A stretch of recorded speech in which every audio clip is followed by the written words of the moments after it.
it is just a huge honor today to be podcast interviewing the owners of Saskia Salon. And I know you're probably wondering, why would a bald guy podcast a bunch of salon? Oh, look at your hair. I mean, that is just too damn good. I'm feeling extra jealous today. So you guys are husband and wife. Yeah. And you guys found it. So let me read your bio for. Saskia opened her salon in 2008 with a few goals in mind. Delivered the best in client service and high quality hair care to the Southeast Valley while becoming the innovative hub for the beauty industry. She has done just that. Saskia is a Redken certified colorist with international recognition, a Kevin Murphy Diamond Key, and a curly hair specialist. Saskia is trained in Beverly Hills, London, Scottsdale, Manhattan, Las Vegas, Chicago, Denver, Seattle, Dallas, and worked alongside Kevin Murphy at the Melbourne Springs Fashion Week and show, events in London and New York. She enjoys mentoring and empowering her staff of 11 Glamazon gladiators, as well as fellow salon owners. Hair is not only Saskia's career, it is her hobby. She enjoys spending time with her husband Corey and their rescue Chihuahua Fifi, and has a passion for travel, be it business or pleasure. She also loves to cook while enjoying a great scotch. Corey is the co-owner, and these two are married. Corey co-owns Saskia Salon and manages its strategic partnerships. When asked why he supporting opening a business in such a competitive industry, Corey replied, "It was a no-brainer. Once you see Saskia's talent, you wouldn't want to hold her back. It would be a lost opportunity." Corey works full-time in the architectural industry, and with his keen eye for design and architecture, was instrumental in creating the interior space of Saskia Salon to meet the vision the couple had for an approachable upscale salon. And the next we have over here, Maddie. And Maddie is an advanced apprentice. Maddie's love of hair developed at an early age as a designated go-to girl for hair on her high school cheer team. Realizing she not only had a passion for hair but also a knack for it, she enrolled in her high school EVIT program. She is currently furthering her training as Saskia's bubbly but astute apprentice. Whether it's creative color cutting or beautiful braiding, Maddie has a thirst for education. Her passion truly shows in her work and personality, and she thinks she's going to be a fabulous hairdresser. In her downtime, you will most likely find her on Pinterest as she is busy planning her 2018 wedding. Don't do it. Don't do it. That was the most expensive thing I ever did. So then next is Sophia. And Sophia is a level 1 stylist. Originally from Tucson, Sophia has had a passion for hair as long as she can remember. Sophia is 2015 Blvd Institute graduate. Her career started as an apprentice for Saskia, and very quickly after she was named Advanced Apprentice. Sophia is now a very talented and very busy level 1 stylist at Saskia Salon. From color to cuts to GK treatments to extensions, Sophia does it all and loves it all. She especially enjoys working with curly hair, creative color, and styling. Did we mention she gives a killer blowout? Sophia is also our only bilingual stylist, speaking fluent English and Spanish. I'm not even fluent in English. And then at the very end is Michelle. And Michelle, you have the most hair, so I shouldn't have to read your bio. Michelle is a salon superstar. She graduated class valedictorian from the renowned Avita Institute, and we are elated that she chose Saskia Salon to continue her education and training. She started her career as an advanced apprentice under Saskia and now a level 1 stylist. On top of her advanced color and cut classes, she is also certified in GK smoothing treatments as well as Easy Hair Pro extensions. Michelle loves making others feel beautiful, a passion she says developed at an early age while participating in modeling and acting academics. She also enjoys creative photography and spending time with her husband, Andres. I asked her how would she make me more beautiful, and she said she'd just turn off the lights and put a sack over my head, and it'd only be $10. So there's so much to talk. First of all, to try to give you a visual, if you want to know where their salon is, you know where 48th and Chandler is. You got the CVS. Behind that, you got Bob Benny's. Then you got the gun shop, and then you got the hair salon. And I think it's amazing because you open your own salon in the worst time in the world, 2008. The complete financial markets collapsed. Unemployment went to double digit. Ahwatukee lost a lot of restaurants because one of the first things people, when you think you're going to lose your job or you did lose your job, well, you're going to start taking a bologna sandwich and a banana to work. You're not going to have a $7 lunch at a nice restaurant. And we lost several restaurants that had been around for 10 or 15 years. Mm-hmm. Do you remember those days? Mm-hmm. So do you wish you would have started in 2010 or 12? And what was it like opening up your business and then then we had basically the greatest financial collapse since the Great Depression? Yeah. No, I would do it all over again. We took a risk, and it was probably one of the best risks we've ever taken. And from some of the research that we've done, the best time to start a business is right after an economic collapse because rent was a lot less expensive. The only really difficult thing was we couldn't get any loans from anybody. So we actually dipped into our 401k, emptied that out, and did the build out and had enough for to pay salaries for one front desk person and myself, and we had one other who was a renter at the time, and we thought we were going to be a rental salon, but we changed our mind and we're straight commission. But it ended up being the best decision we've ever made. And thanks to my husband, who has a lot of foresight when it comes to taking risks and balancing our finances and stuff like that, I really relied on him for that, and it ended up being a really great decision. You know, that's a very interesting story because my roommate in dental school, this is back from 83 to 87, his dad was a dentist. So my roommate was George Ree III, his dad was George Ree II, and his grandpa was George Ree I, and was still practicing dentistry at 92. And when I first met him at 92, he graduated in 1927, 2 years before the Great Depression. Wow. And I knew that, but I wasn't thinking about it. What I was thinking in dental school, I thought, well, what was the greatest invention ever in dentistry? Knowing he would say the high-speed drill.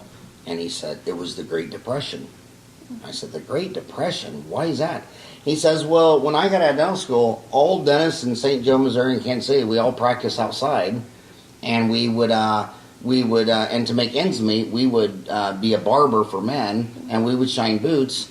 And none of us could afford to go inside. And then after the Great Depression, everything was boarded up, and rental rates fell so low, we actually all moved inside. And he said that was really the birth of dentistry as a profession when we became inside. And I'm sitting there like, wow, you used to practice outside. So your rental rates were cheaper. Mm-hmm. Do you know how much cheaper they were when you signed than they were at the height of the real estate boom? Probably 60%.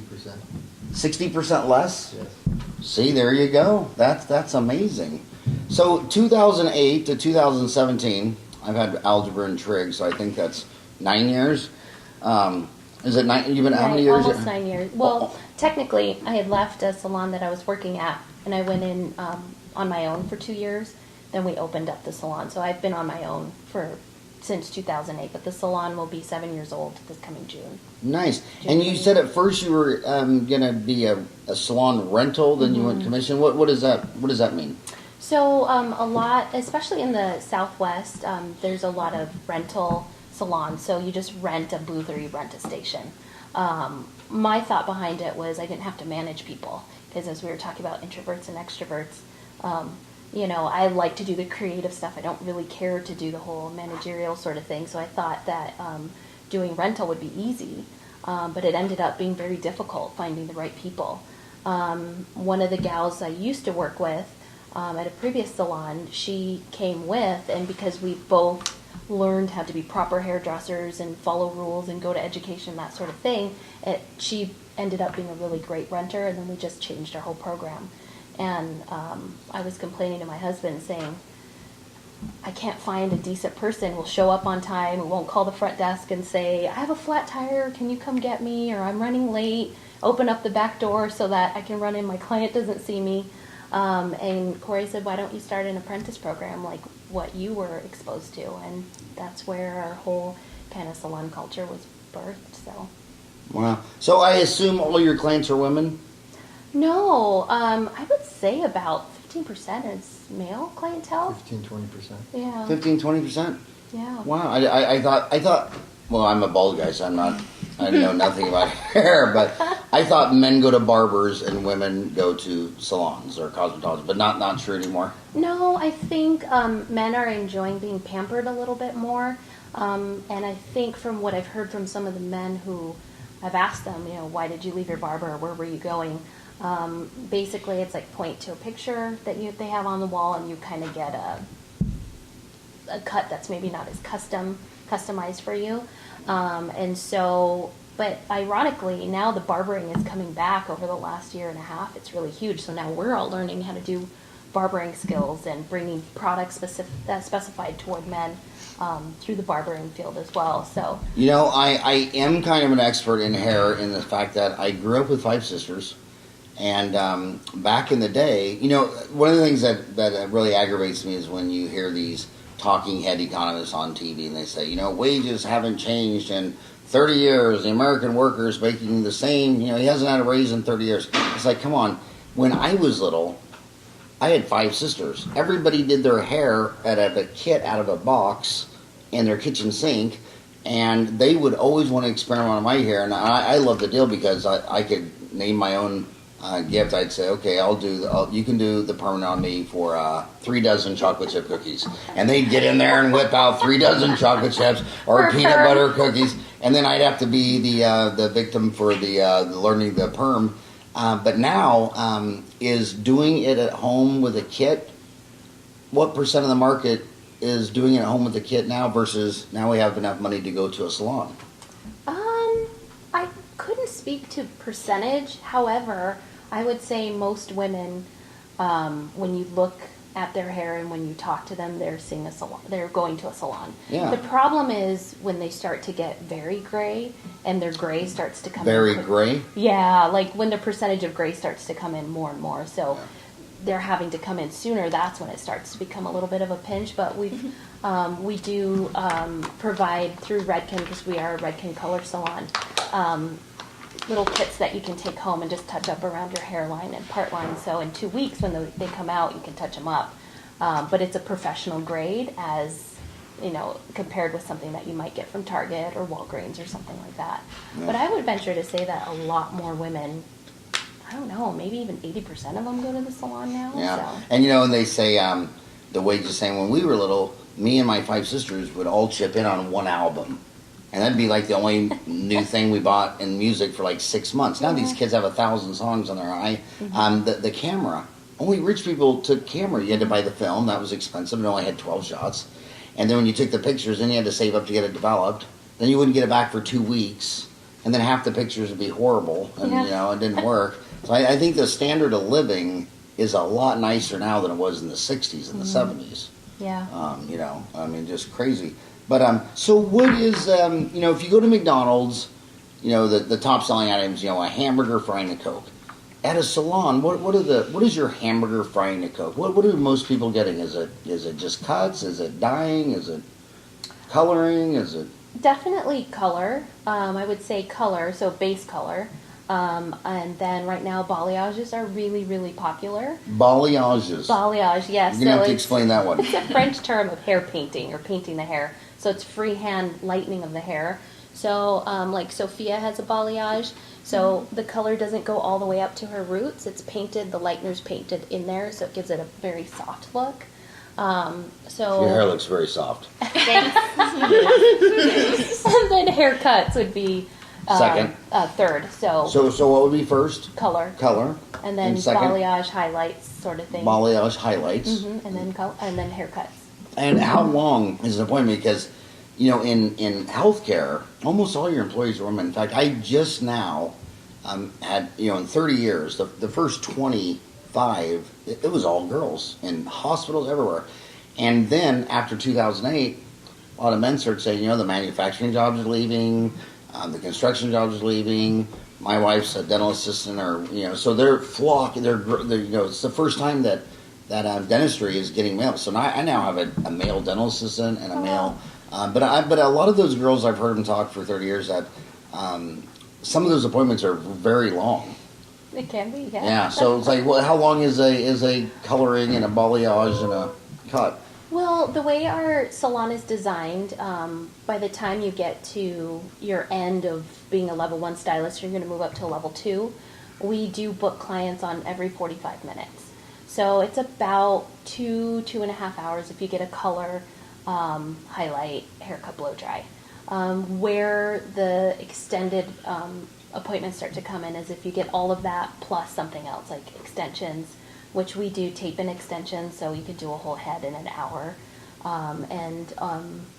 Or if you get a GK treatment, which is a global keratin treatment, which Global keratin. Yeah, it retexturizes the hair, so women who have frizzy hair can go to California and they don't look like Monica on Friends when she went to Hawaii and her hair poofed up. So if you do that, then sometimes you can spend about 4 hours. So your main competition is either them doing it at home out of a do-it-yourself kit from Target or Walgreens or Walmart, or wearing a wig. As a man, I kind of wonder, you never ask a lady, is that real, pulling her?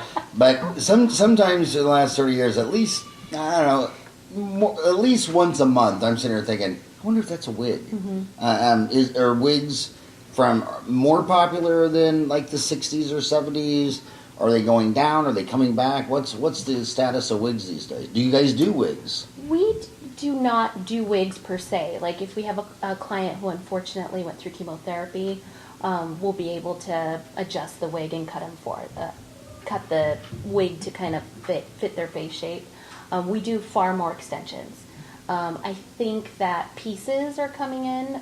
Pieces? Yeah, like I think Michelle, what are those called? The one with the little fish line kind of thing. Oh, halo extensions. They're just a string and then they have a hair weft underneath and girls will put it on and then they'll put their hair over it so it makes it look like more. But I would, in dentistry we have a health history, so I would know if it's a wig for chemo. Mm-hmm. But how common are wigs not for chemo where people, like when I was little, like Dolly Parton always wore a wig. Yeah. There are some famous movie stars you were talking about that wear wigs, but like in Ahwatukee there's it's about 90,000 people, so half of them are, so let's say there's 45,000 women. Mm-hmm. Like, what percent of the women do you think are not sick, but just running around Ahwatukee wearing a wig? Maybe 1%. Oh, okay, so it's not. They're very expensive. If you get a really nice lace wig, because it's human hair, a lot of hours go into it, so you can be paying up to, I don't know, a really great one you can pay $10,000 for. Wigs are very expensive. They're, at least $10,000. That's why I don't have one. But I started a GoFundMe campaign. If you go to GoFundMe, Bald Howie, and donate, I'm trying to buy a wig. And extensions, talk about that. How popular are those? Really popular. I think we do a ton of them, especially because you don't have to spend your whole day in the salon doing it anymore. So when I first was starting off, Great Lengths came out, and they're Great Lengths? Yeah, they're a keratin bond, and I remember watching clients sit in the salon for 8 hours sometimes to get a whole head done. And then Easy Hair Pro came out, which they're the founders of the tape-in extension. And Paul Reynolds, his father owned a wig company in South Africa in the 60s. And so he grew up around that, and he created these tiny wefts that you can put in the hair, and we can do it in an hour. So, put it in an hour.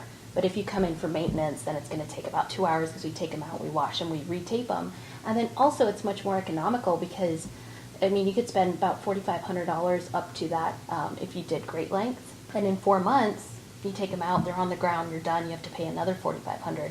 Whereas, oh my God, $4,500 every 4 months? Yeah, especially at the peak of the economy, was the going rate for them.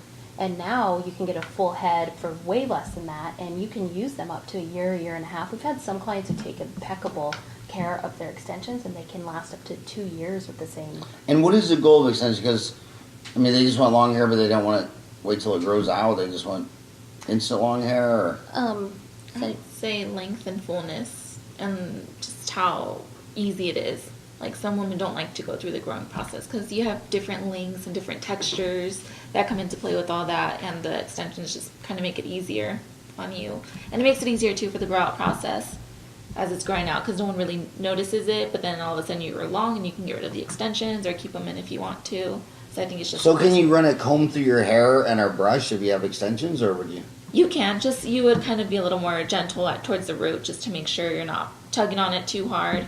But yeah, you can run a comb or So a you brush. you braid them in or glue them in, or how do you? They're taped in. They're on bond, so they're taped in, and you just kind of stick them up at the root. They grow out. You come back in 8 weeks, and we take them out, clean them. Man, I'll tell you what. Seriously, it's a lot easier to be a man. Isn't it? I mean, I get up in the morning. I go in the shower. It only takes me like 2 minutes. I brush my teeth in the shower. I floss in the shower.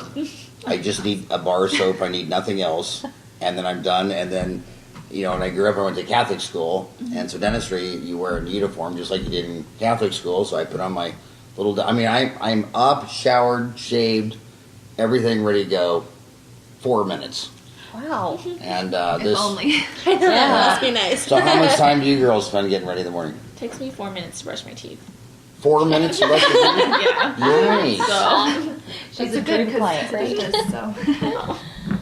What about you, Maddie? I would say a solid probably like 2 hours. 2 hours? Because I like to, really get ready. yeah, I like to like get up and prepare myself for the morning and like drink my coffee and walk the dogs and like shower, and I like to do all of that stuff in the morning. So So you're a morning person. I would say so. Wow. yeah, She's very chipper, Wow. which we really appreciate. And always beyond on time. How long does it take you to get ready in the morning? 15 minutes max. Yeah. 15 minutes. Now that Yeah. we cut all his hair off, so. Well, you know, it's tough because, but you guys are in a good business for profit margin because, you know, when you look at the human body, the profit goes down the body. So, like, let's say you know, you start with your brain, that's kind of lowest margin. Like, I should drink water instead of Mountain Dew. That's a brain decision. And profit margins are very small. But then you go down to your heart, and I love this thought, I want to take my kid to Disneyland. You know, a good parent takes their kid to Disneyland. Now you're blowing a lot of money. Mm-hmm. But when you drop further down, then that's the core of a species. I want to attract and propagate, and I want to reproduce, have offspring. So anything below the belt to attract a mate, hair, high heels, Mercedes-Benz, a fancy car, you know, like I don't wear a watch, that's why I can't get a mate. I mean, they just look at me and say, I wouldn't want to breed with a guy who doesn't have a watch. But so they want to spend big money looking at it. And as far as what I've noticed 30 years, you know who buys all the cosmetic stuff? Who's that? Well, at these young girls' age, who's getting married? I am. You are? And when's this big date? November 3rd of next year. Okay, well, I'll come kidnap you November 1st. And if you see a bald guy run in with a sack over his head, don't call the police. I'm doing her a favor. And we now know where you live. You know where I live. I don't have a basement, so you should find her. They're getting all fixed up for the big wedding. And but you know, young girls, you know, what is that going to be? It's going to be like Invisalign, braces, bleaching, whatever.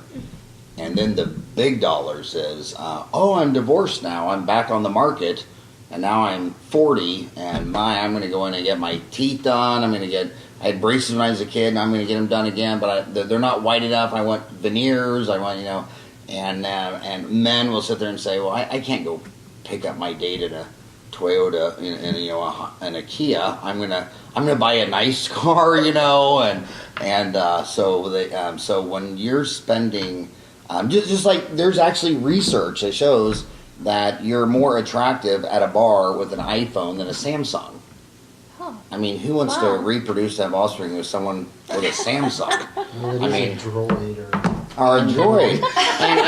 And you got your purse at Target, and she's rocking a Gucci, and her feet are deformed from 5-inch high heels, and you're putting all this extensions in her hair, and just like, what, you know, so they really, so beauty is what I'm saying is a very big business, is a profitable business when you're attracting your first mate, and then when you're going back on the market for your second mate, unless you're, who's that famous movie star that got married like 9 times?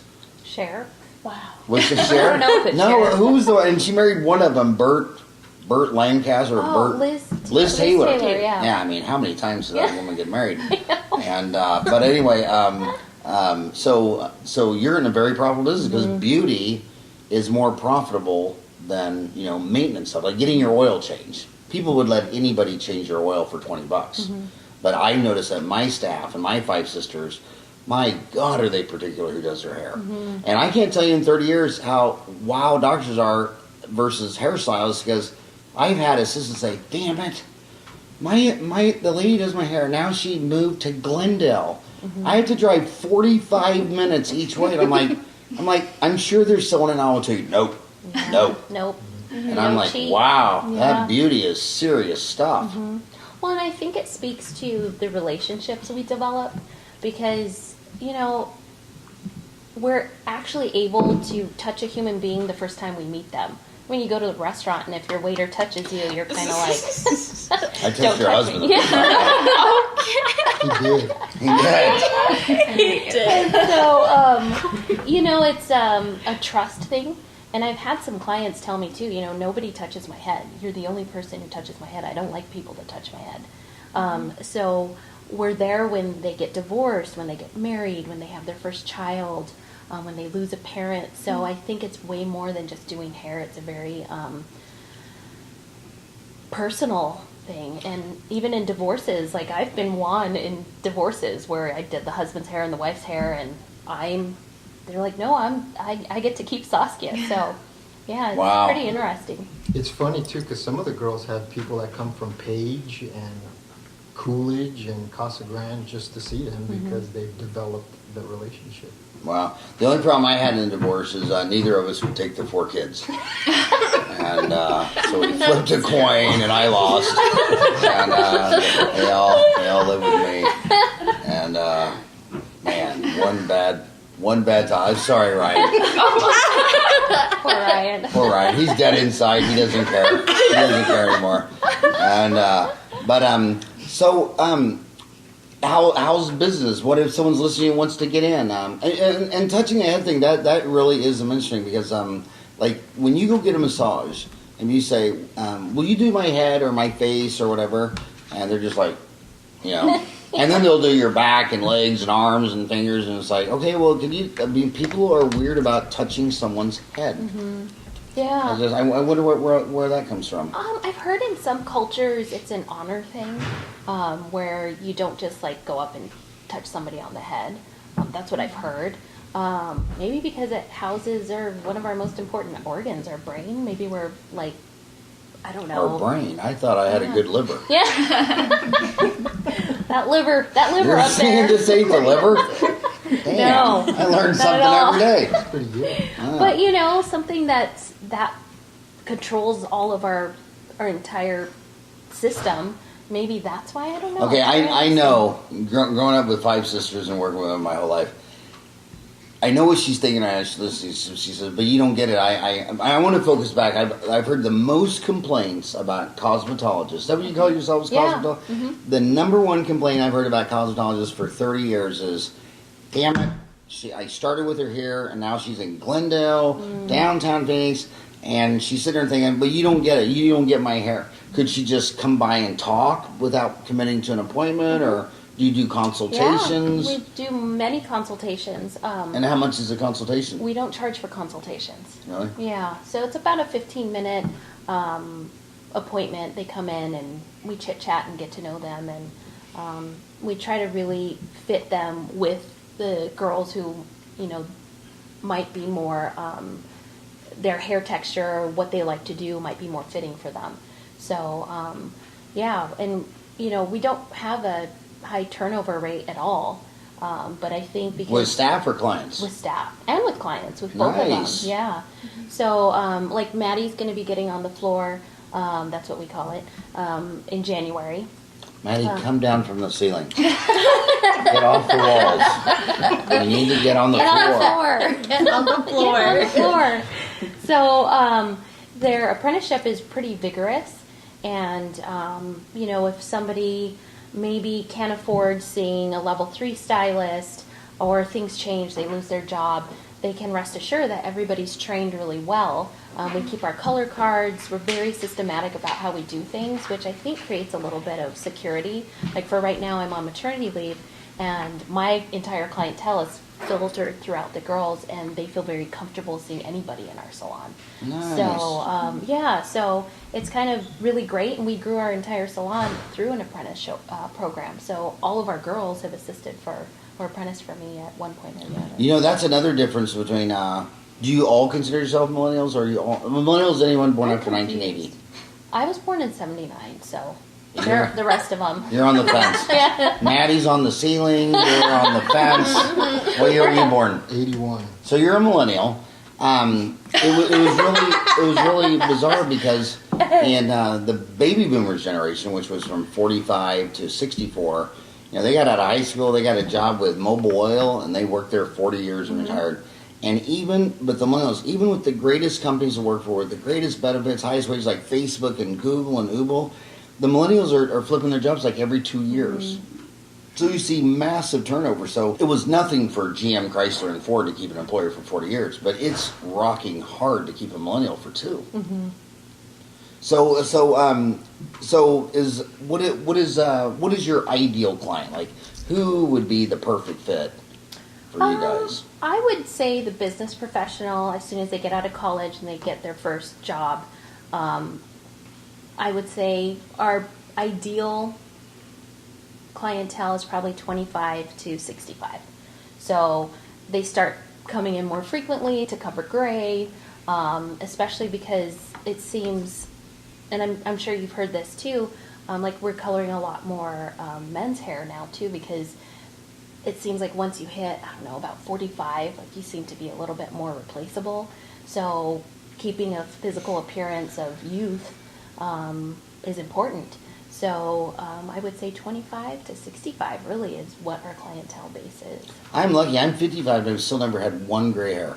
Awesome. That's great. And these are blonde. They're very, very blonde. It's Platinum. almost like a whitish You're platinum. blonde. Platinum blonde. Yeah. Here's a debate that women dentists have all the time. And I'm sure they have it. So you're trying to work your way up the corporate ladder, these big companies in the Valley, like Intel, and I mean, there's some really big companies. What is the look for a professional woman? Because we have 2 dental schools in the Valley. We have one in Mesa, A.T. Still. We have one in Glendale, Midwestern. And these girls come out and they go, and they're just babies. I mean, they're 25. I mean, how old are you 3? I just turned 20 a few months ago. So you're like an infant. A baby baby. And you're I a could've had her. baby baby. So they come in at 25 and they're completely ready and competent and trained to do root canals and implants and crowns. And they're like, should I wear scrubs and look like a man doctor in scrubs? Or should I be like all that and a bag of chips and big hair and a dress and high heels and then wear a lab coat? And it's tough because it's not like one market. I mean, they got to deal with grandpas. They got to deal with middle-aged women. They got to deal with teenagers. So, from someone from the fashion world, if you were consulting with a 25-year-old graduate from dental school in the Valley, or she just got a job at Intel and she wants to be the president of Intel someday, what is the hair look? Would it be big hair? Would it be short hair? Is there you kind of know what I'm asking? Yeah. What's the professional you can do a root canal on me and you look like you could be the president of the company versus you look like, you should be at a bar doing shots of tequila. You know what I mean? Well, I guess there's 2 parts to that. So I would say something that's trendy but still kind of classic. So nothing too long, very shiny. So you can always get the shiny hair through a glaze or through the color. Something that's not too distracting, not too many layers, and I think that would probably cover everything. And then another part to that is we try to pair who we're talking to on the phone with our girls because we span an age. So, a lot of the girls have multiple ages of clients, but, it's hard for me to kind of relate sometimes to the super young ones as far as conversation goes. So they keep me on top of what's trending and the different lingo and what hashtag I should use and what hashtag I shouldn't use because I've gotten in trouble with that before. But I think that's kind of how we kind of assess that. And then speaking to Corey's point of what he was talking about a little while ago, I think the way you look, as much as maybe society tries not to put too much emphasis on that, it is what it is. And, I think there is age discrimination, and so we're constantly trying to negate that. And so, I mean, what did they say? 40 is the new 20 or the new 30.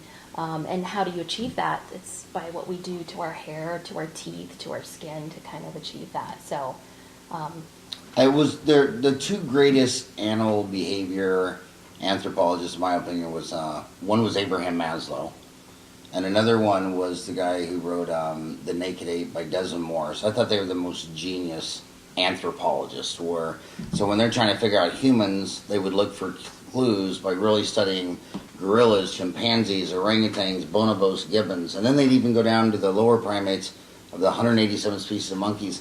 And they said at the end of the day, beauty was simply trying to reverse aging. Like all this stuff is like old grandpa hair. So if you were to look younger, you'd shave it off. And they're always trying to look younger. So at the end of the, I mean, it seems obvious, but that's what they were trying to do. It's innate in us, maybe. Yeah, it's innate. And I always think it's silly because I always think of a peacock. Because when I grew up in Wichita, Kansas, the neighbor had these peacocks, and anybody come visit thought it was really, really cool. But unless you live by peacocks, it's not very cool because they're extremely loud. Yeah. And but when they would, when those boys would throw out that big fan and shake it, those girls would just be mesmerized. And I thought, well, that's the same thing as human. Why are you letting this object or shape or hair or smell or what? Why are you letting the peacock affect you? Aren't you smarter than a peacock? But I don't think people are smarter than a peacock. I've seen some people make some extremely bad dating decisions because it was an extremely beautiful peacock. And then they're miserable the rest of their life because they married a peacock. Right. And it's like, so it's there's a lot of our behavior is just hardwired in our walnut brain. Mm-hmm. Yeah. Well, you just explain why they call it peacocking, right? What's peacocking? Where you throw your plumage out and... Yeah, I mean, I grew up with them, and I saw it several times. I mean, 3 hens might be eating or this or that, and as soon as the big guy whips out that deal, they're just like,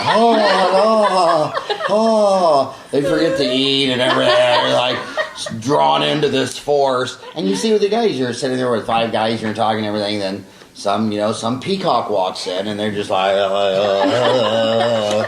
It's like, dude, are you really that sensitive to a peacock? That's funny. I mean, it seems like, and it is. It's a huge. I mean, there's a lot of people susceptible to. They'll just throw their life under a bridge if it's a beautiful peacock. Yeah. But anyway, what other issues? We try to... Let's hear from the choir. I was going to say. Let's hear. Or Yeah. you try to what? So we try to see where the girls excel and what their strong points are. So Michelle, she's going to step into a different role in January. She's going to be our assistant manager. And on top of that, she's also our social media goddess. And Maddie helps her out with that as well. But, what we really try to do is we try to be more, not just a place to come and work. We try to see where they excel at. Sophia is fantastic at curly hair, which it poses a big problem. I mean, curly hair clients will be your most loyal if you know how to do it. And so with me going on maternity leave, I have several clients that come Maternity leave? Yeah. I thought I was the pregnant one. I thought, okay, I'm the only one who's pregnant, but you got something in the oven? Yeah, I have 4 more weeks left. I'll be back to work. So we had a little So guy. you just had your first baby? Yes. Right on. Little Congratulations. Hank. Thank you Little very Hank? much. Little Hank. Was he named after Hank Williams Jr.? Sure, yeah. I take it you don't remember that one, huh? Or, No, I do. Yes. Okay. Yeah, and so with that, I have several clients who come in for blowouts every week because they can't manage their own hair. So Sophia has been taking a lot of our curly clients. and what's a blowout? Just brown brushing the hair. So, Brown brushing? Brown brushing. So there's like a brush that you use with a blow dryer. So instead of using a flat iron or curling iron to smooth out the hair, you'd use a blow dryer and a round brush to get it done, and it I- just creates volume and smoothness. I think it's so funny how every person on earth thinks the grass is greener on the other side. And the grass is greener wherever you water it, not on the other side. And all the girls I know, they're all curly hair, want it flat iron straight. Then all the girls with naturally straight hair, they all want it all curly. It's like, You want the opposite. they want the opposite of whatever they were given. If they were born brunette, they want to be a blonde. If they're a blonde, they want to be redhead. I want to pin you down. I want to come back and pin you down because it's a question I get asked all the time. Back to that 25-year-old girl who just walked out of dental school. Okay. What do you think her look should be? I think it should be kind of like what Michelle's wearing and Sophia's wearing. You know, it should be, and Maddie, something that's You mean clothes or trendy. hair? Hair. Okay. You know, something So that's she's current. wearing her hair. I was not aware of this. I thought you wore clothes, but evidently You you do wear hair, and So you shouldn't wear let the your hair wear you either. So you think a 25-year-old dentist who's got to pull herself off that? Look, I'm competent to do a root canal, or I'm at Intel. I'm competent to move up the executive ladder. Should be these two looks here. Yeah, all three of them. All three? Because, you know, Michelle has longer hair. She has a balayage going on that really reflects well of what's trending in blondes, what's going on with blondes.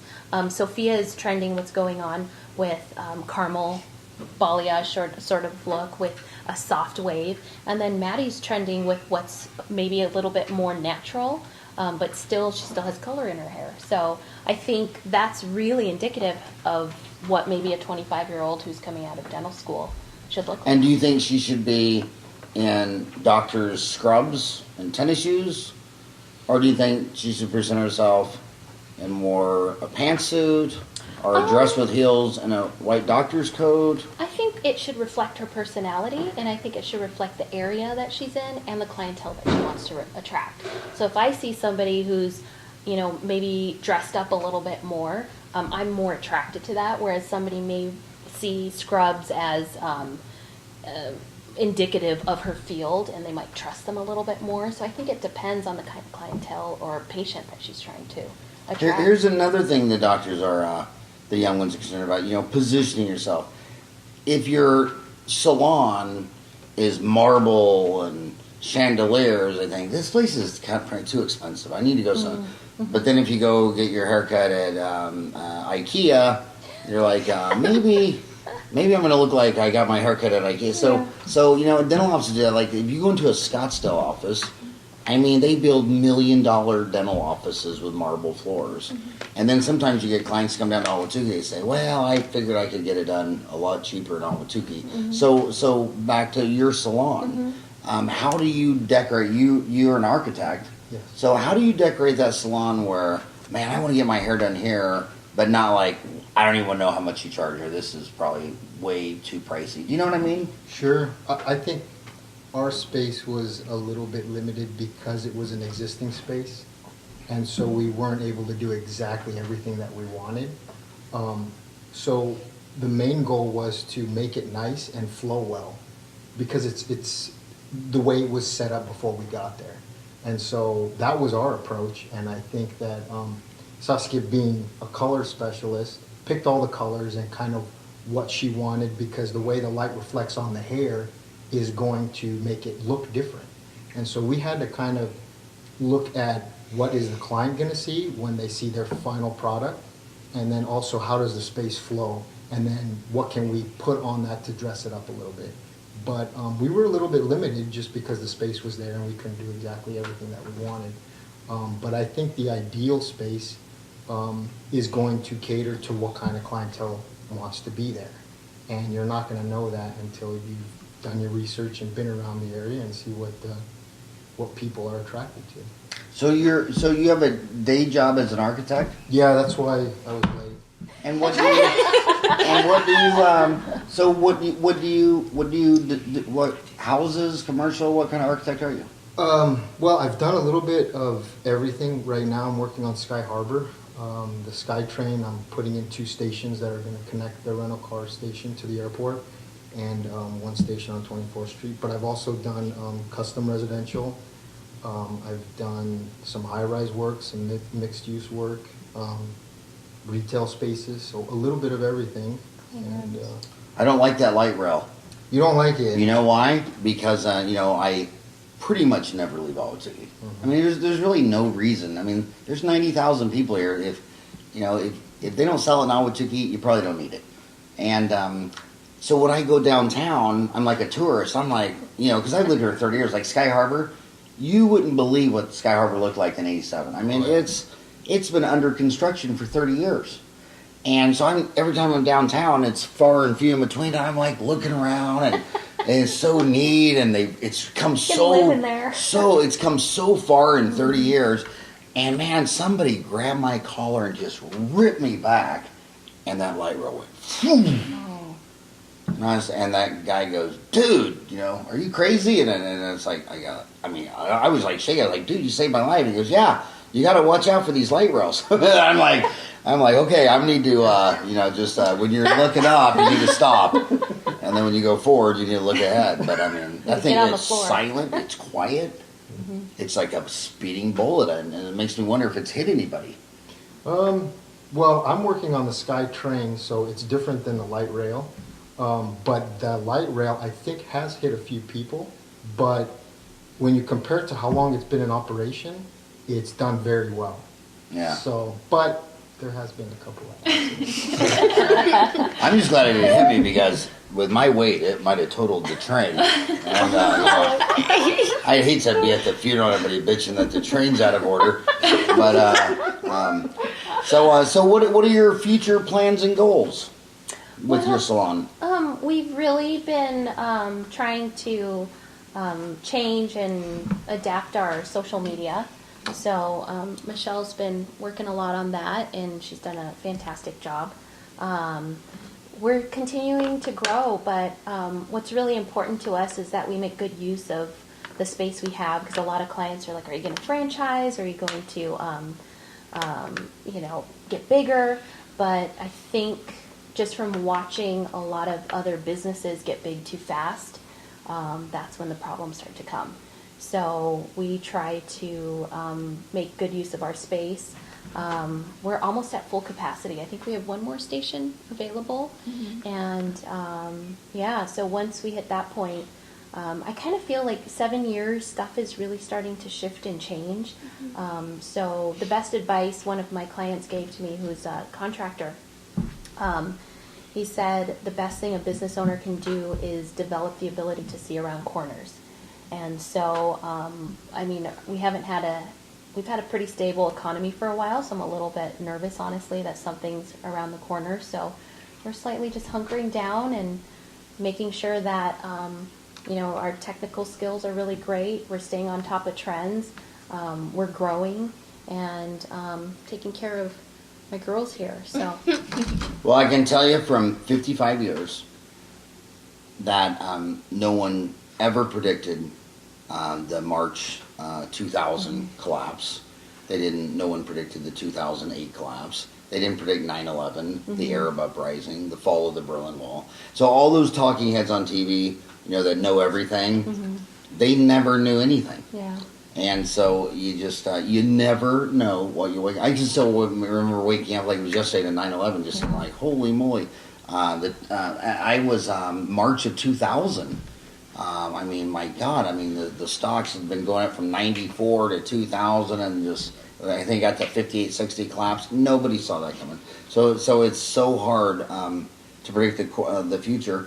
But what if my homies go to your website, Saskia Salon? So think sauce, S-A-S. So think S-A-S, then Kia, like Korean Kia, right? And I always think of South Korea. What is South Korea there? Hyundai, Kia, Samsung, and LG. LG, yeah. And that's when I lecture to dentists in China. That's that's what China is focused like a hard time. Japan's got Toyota and Nissan and all these big brands, and South Korea has Hyundai and Kia and LG and Samsung, and the Chinese, their millennials are like, no, we're not going to have factories to make parts, and those countries get the brands. China wants its own brand. It's kind of like their arrival is, no, they want to have their Honda, Toyota, Lexus, Nissan. They want to have their brands. So I'll set all that just because I want you to remember Kia. I know you're driving. no, because what the deal is on podcasts is we do these for YouTube and we do it for the Tukeetown.com website, but podcast is killing radio in the valley because when you leave the foothills and you work downtown, you have an hour ride. And they all say the same thing. The radio stations are dying because if you listen to the radio, it's half ads. And then the other half's all this toxic stuff with Putin and Hillary's emails and North Korea and ISIS. And by the time you get to work, you just want to hang yourself and not go through the day. True. And the patients are all telling me like, oh my God, I've always, deep down inside, I always want to be a chef. So I listen to chef podcasts to and from. Some of them, there's actually podcasts on just like cupcakes or desserts or pastries, and it's just amazing how many people sit there and say, we do an hour because we asked everybody, like, what is your average commute? And they say it's an hour. So we do the show as an hour. But so I'm trying to do monomic device, so think SOS, help, my hair looks unblown out. But it's SAS. And then think Kia, a brand out of South Korea. And then Salon. And Salon only has one else. So Saskia Salon, pronounced Saskia Salon. What are they going to find if they go to your website, Saskia Salon? You'll find our team, a page that has our team. This is just part of our team. What happened to this girl? That's... I think you have to shrink it down a little. That's a blow up here. What happened? Focus right there. I mean, I thought I was ugly, but they don't cut my face out of the picture. When you have a picture, they take your face out. That's Looks like it's from Instagram. It might be not. What do they call that? Mobile friendly, compatible on there. Oh, okay. But I thought she just had really pretty hair and a really bad face. well, and maybe Michelle, you could speak to that. How you take the pictures for Instagram and how you position the people. I think that social media in general is just a really big marketing tool, and people want to be photographed, especially the millennial generation. So we're trying to kind of inspire through our social media, being trendy, having great hair, and we're just trying to brighten it up, make what is trending in hair be very visible through the website. And then we do little things where you'll do meet the teams or our favorite products of the week. So we're trying to incorporate other things, but I feel like social media in general is pretty competitive, and it's a great source for marketing. And we're just trying to amplify ours and really make our clients feel beautiful. We got some great backdrops, good camera, and I think people feel the best when they're leaving the salon, and they would love to just amplify that by getting a picture. And we always let our clients take the picture from the website if they want it, and everyone's all about it. So it's been working well. So on your website, so what is your Facebook page? Facebook.com/ Saskia Salon. Saskia Salon. And Are you then- on Twitter? We are not, but Saskia Salon is on Instagram. And everything I'm reading is that Instagram has 17 times the engagement of Facebook. I feel And- like it's more relevant than Facebook nowadays, at least with our generation. I honestly could say I keep Facebook for family, and that's about it. Facebook for family. I don't do that because I'm hiding from my family. And if I had to do it all again, I'd buy a trailer home, and then if they found me, I'd just move. But this one's nailed down to the ground. But so mostly Instagram. Mostly Instagram. I would say Instagram is major. Facebook is second to that. And then and what about Twitter, LinkedIn, Pinterest? I don't think that that's not an option down the road. Right now, we're just kind of trying to build slow and steady. But I feel like Twitter and a lot of the video live apps are becoming very popular in our industry. What's a video live app? So sometimes you'll be doing a tutorial, but people will start to come into like a chat room almost and watch either a updo or sometimes color techniques or haircutting techniques. It's a very actually virtual world in our industry. It's a great learning tool. This is what I believe on social media because I've lived through MySpace and Friendster and all that stuff. It comes out, it's cool. And then you see your parent on the site, and you jump to the next one. Yeah. And they jump to Instagram, and that's all cool. And then as soon as your grandma says, "Hi, Eric, how are you?" You're like, "Hey, I'm on the Snapchat." They're just always running and hiding from their parents. Yeah. That's my belief. Mm-hmm. But you said product of the week. You haven't mentioned product for us, so you sell product. Yeah, we are a Kevin Murphy salon. We have a couple other Kevin lines. Murphy salon. He works actually with Saskia directly, but we stand behind him. He's a great product line. He's sulfate free, paraben free, cruelty free. Say that slower. Sorry, sulfate-free, paraben-free, and cruelty-free. Okay, cruelty-free, I get that. But as a man, not to be offensive, but isn't all your hair dead? I mean, I see these things like vitamin enrich and, like a B12 infusion. I mean, if you saw, a hyena ran over on the road, you wouldn't offer it B12, So do these products, is it just beauty? Because I think some people believe that you put nutrition on your hair and it's more alive and grows better, but that's not really true though. I feel like product can help enhance it to make it look livelier. I feel like probably nutrition or vitamins might do more work internally on the hair, but when we're coloring and we're cutting and we're using our products, we can find ways to manipulate the hair to give it life from somewhere maybe that it didn't have it. So I feel like product-wise, those ingredients and the vitamins, and Kevin Murphy specifically, a lot of his product includes like fruits and seeds and things like that do actually help make the hair feel better and more alive. So I feel like it can really make a difference with that. So all your product line is Kevin Murphy?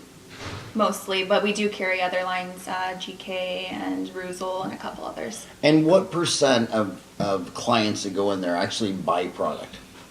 I would say a large percentage. It's very rare if someone isn't walking out of the door with product. I would say either they're refreshing their inventory, or if it's their first time with us, we make it a big conversation piece because it's important. I never realized how much product can actually affect your hair, but especially when you have a good product, it can make all the difference. So I use Dove. Is it I think for your amount of hair, it's good. It's good? You wouldn't recommend Kevin Murphy for my 1,412 hairs? It would look even better with it, but Really? I'm gonna have to check out this dead goatee hair Kevin Murphy product. Well, and a lot of times, to speak to what Michelle was saying, a lot of times, like, you can tell, say if somebody has like a deficiency, their hair is dull. So once they kind of change the way that, like if they start eating better, taking vitamins, we can also work on the exterior of the hair.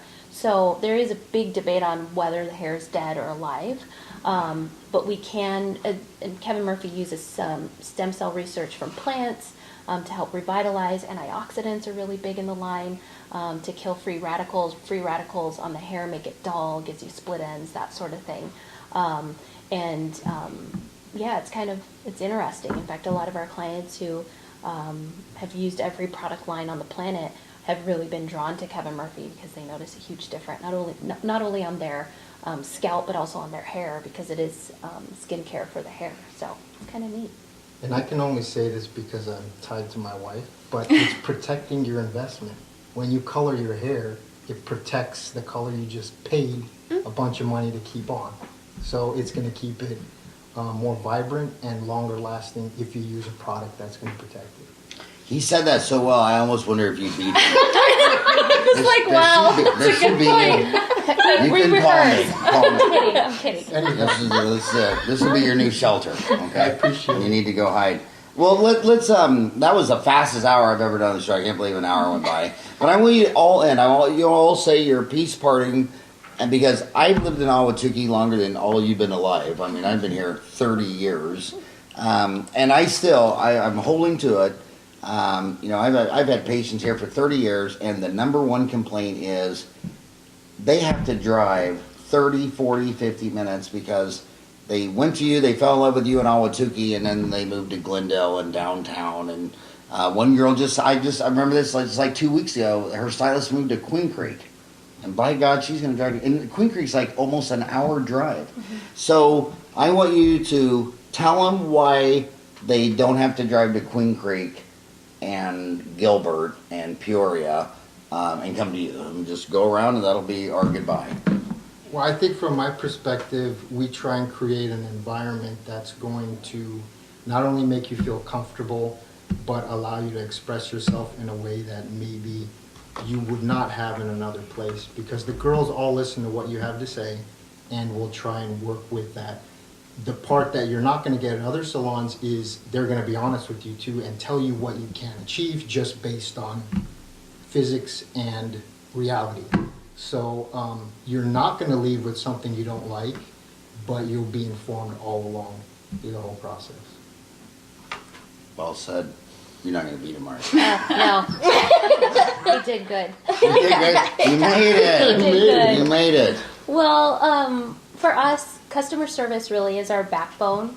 From the moment that you call and we answer the phone, we really try to make your experience memorable. We accept you how you are.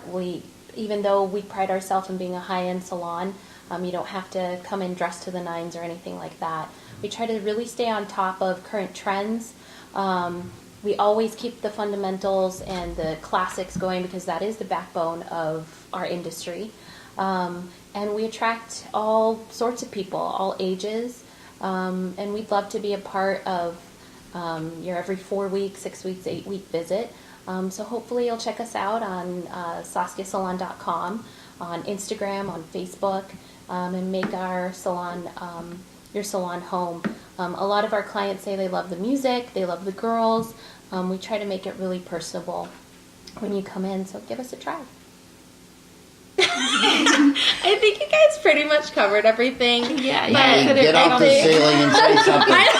But I think the reason why I even came to the salon to work here was because it felt so family oriented and it seemed like everybody got along really well. And I feel like in other salons that I interviewed in and that I went and toured, you could kind of feel that like really ugly vibe just the minute that you walk in, and you don't get that when you're coming into Saskia Salon. All the girls, like, we all get along really well, and we all hang out even outside of the salon. So I think that that's really important in the salon environment, and I feel like that's what makes the client feel most comfortable when they come into the salon, and you're greeted with a really like warm smile, and you get asked what beverages you want at the tray and all that good stuff. So that's why I think that you should come to Saskia Salon. Anyways. My reasoning's kind of tying into Maddie's too. The atmosphere, the people. We're great people. And we're fun, and we do good hair. So why not? That's all you really need. And I think we're all very talented, and we can. I don't think there's not any hair need that we couldn't be able to meet. So, yeah. You said that while looking at me with a Yeah. straight face. That's confidence. Good That's confidence. massages. She said. Hot I towel can- treatments. I can- Hot towel treatments. And last but not least, I would just say, as much as we are in the beauty and hair industry, we're also very much in the people industry. And if you want to experience some relaxation and feel rejuvenated and have a good time, build a bond with a stylist and a friend, we become friend and families to a lot of our guests. So I feel like if you're wanting to experience something a little different than what you might get at most salons, Saskia's is that. I've realized that working with this great group of people. We're a family. We treat our clients like family, and I feel like it's a place to be. So you don't need to leave town. You can stay in Tukey. well, the mafia always said that the fish rots from the head down. And when you go into a corporate culture, it starts with the CEO. And you guys have created an amazing culture. You can just feel the culture. Thank You can you. feel the karma. Congratulations on creating you. that kind of culture. Thank you so Thank much. you so much for coming on the show and talking to my homies in Ahwatukee. Yeah, thanks for having us, and thanks for Thank creating you. this. It's fantastic. Oh, the honor and privilege is all mine. And now I got to leave because I got to get my hair done. Because tomorrow I'm going to the Arizona State Fair. All right. And take my grandkids to see all the farm animals. And I wanted to just be full with body and sense. So thanks so much for coming. You guys were great. Thank you. Thank you.